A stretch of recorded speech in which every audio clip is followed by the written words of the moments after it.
Hey everyone, how's it going? It's Nicola Rodriguez, and today is day 3 of my self journey of I'm a quitter. So, today was the second day of no smoking. Woo! No smoking for the second day. Still had those little thoughts of, just one. What's wrong with having just one? And then replacing that thought of it's just for today. Sticking with the it's just for today theme seems to work quite well. So if there's some sort of habit that you're trying to give up and you're saying to yourself, just one's not going to kill you, why not just have one, coffee or one whatever it is that you're doing, reverse it and say, well, what's wrong with just for today, not having one just for today? Don't make it a long-term commitment, just make it for today, right? And I woke up this morning feeling a little bit hard on myself. I was thinking about what it means to be like a coach, a mentor, doing the work that I do and helping the clients that I help. And I started to feel like I'm not sure if I wanted to take clients on, feeling a little bit like an imposter because, it's quite easy to... It's very easy to tell clients and look at things from an outside view because you're not emotionally attached to it, and be able to give them the tools and the skills and, help them see from a different angle their position and help them through. But when it comes to yourself, the work's a lot harder. And that's another reason why I have other coaches in my life, because as a coach, I know the importance of having coaches. I wouldn't have a coach who didn't have a coach, that's for sure. But as I mentioned before, my little daily mantras. Thanks, Kim. Today was interesting because I got up and,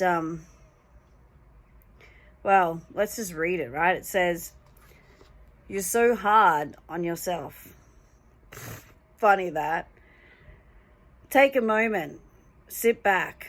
Marvel at your life, at the grief that softened you, at the heartache that wizened you, at the suffering that strengthened you, and despite everything, you still grow.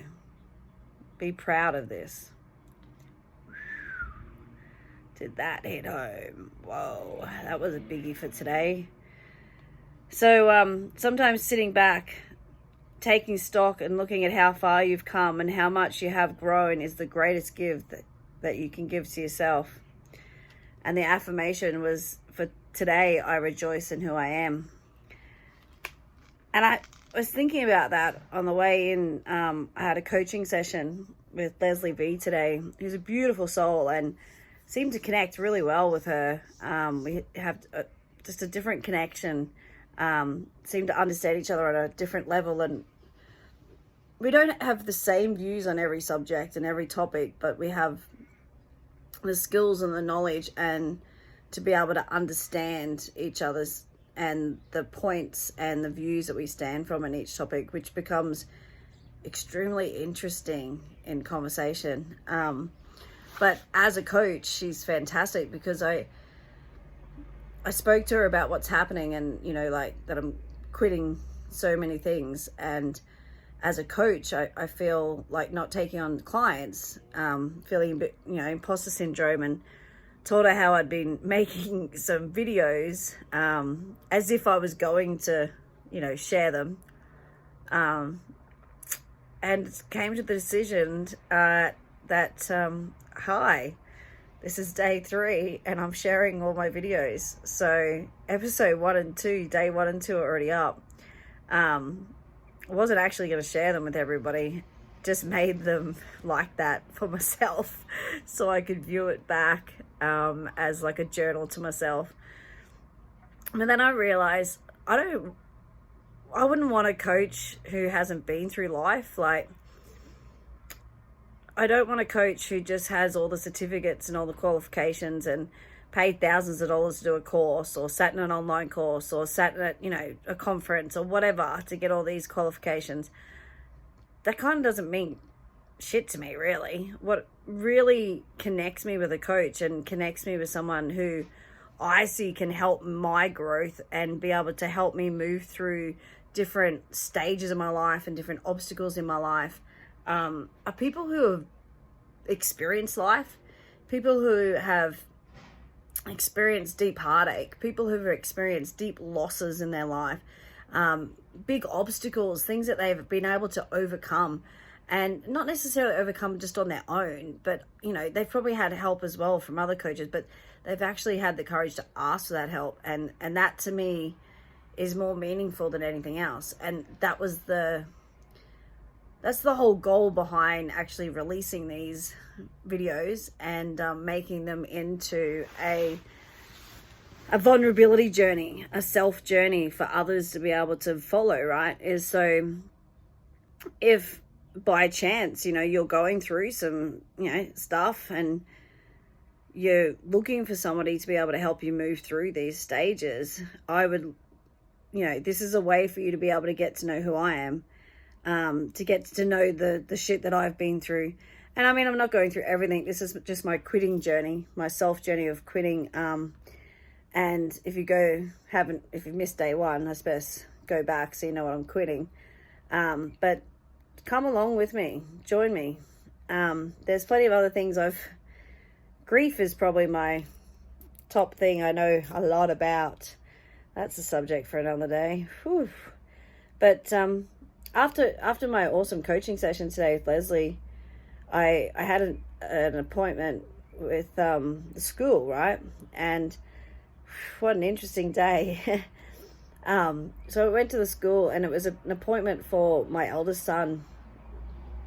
And there's just been a few concerns about his effort and engaging at school. And as a parent, I've put a lot of effort. Whew. Shit, don't we put in a lot of effort? Put in a lot of effort to help my kids when it comes to their schooling. And for my eldest son, he had a lot of learning issues to start with, and I spent 2.5 years of personalized, dedicated weekly learning that cost me a shitload of money, but had him as a private tutor, as a specialist private tutor who was helping him.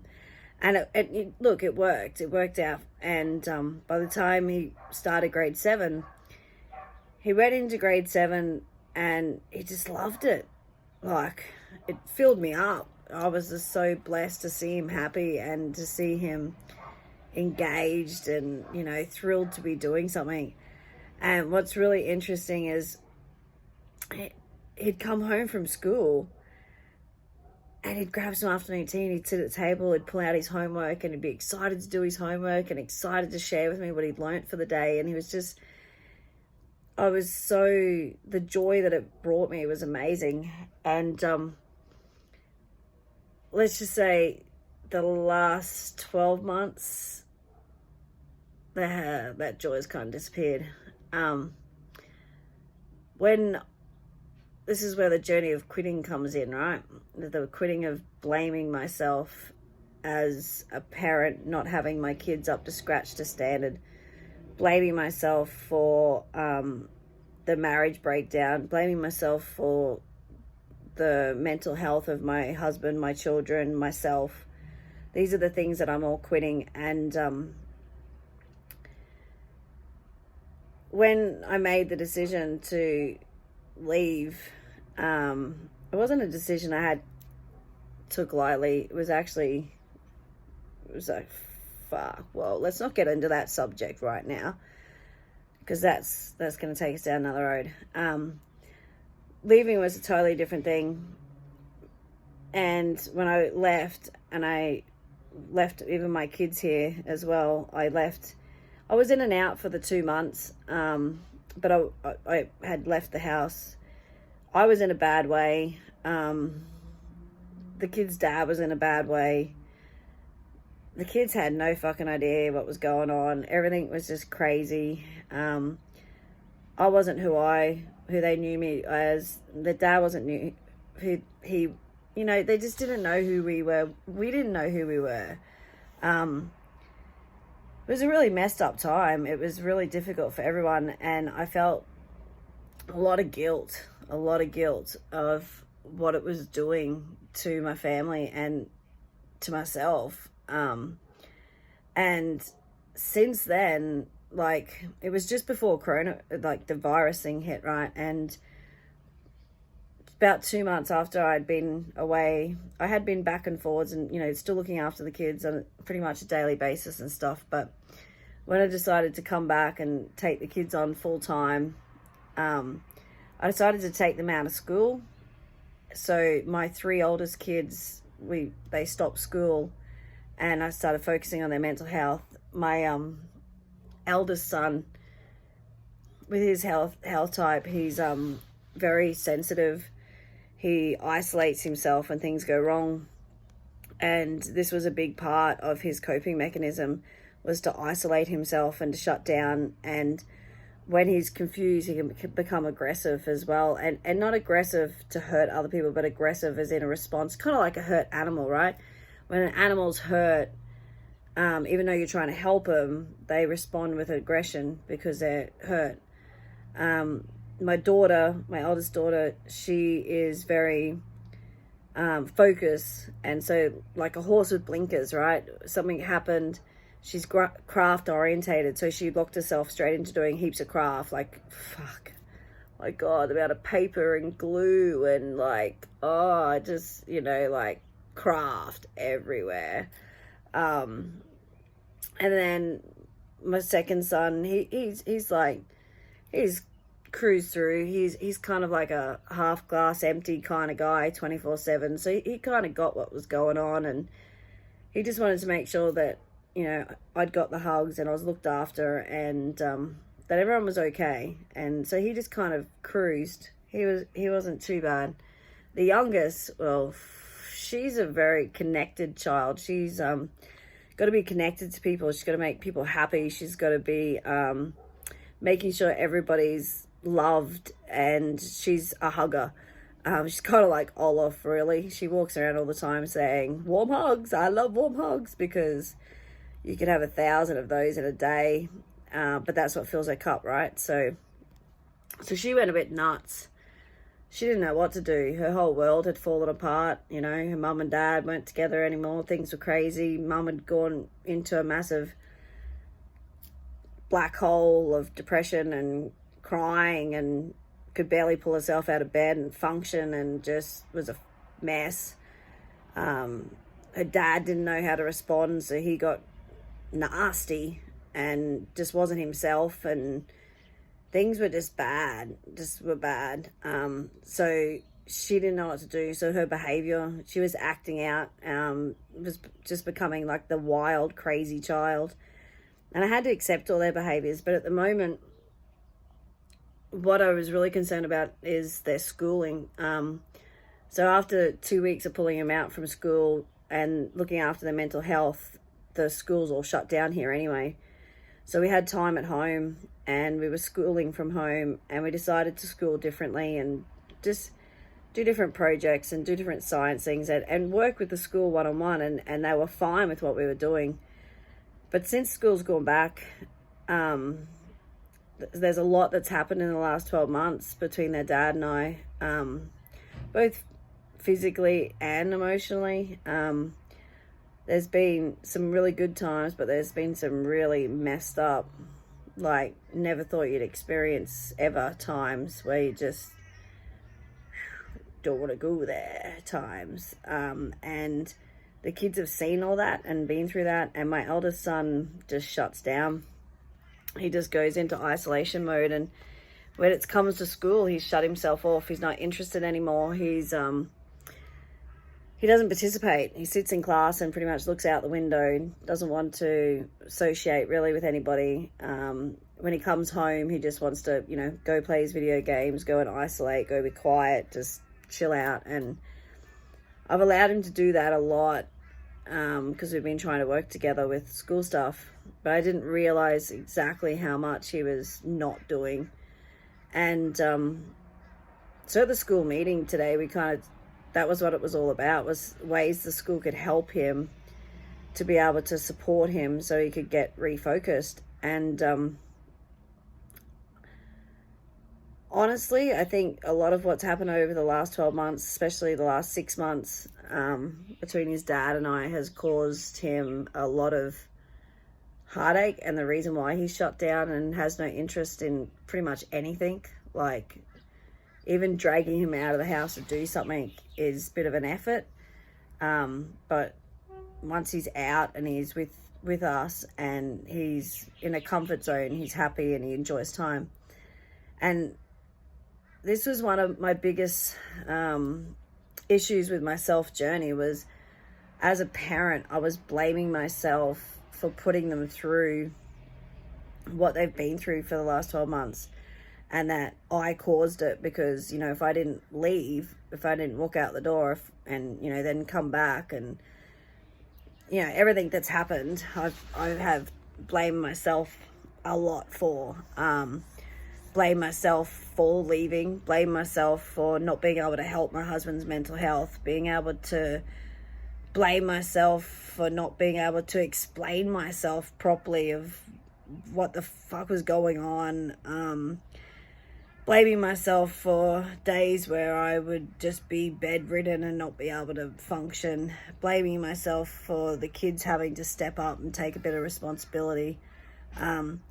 They're all the things I wanted to remove because they're not serving me, and they're not serving my state now, my state in the future, and they're not going to change the past, and they're not serving my children.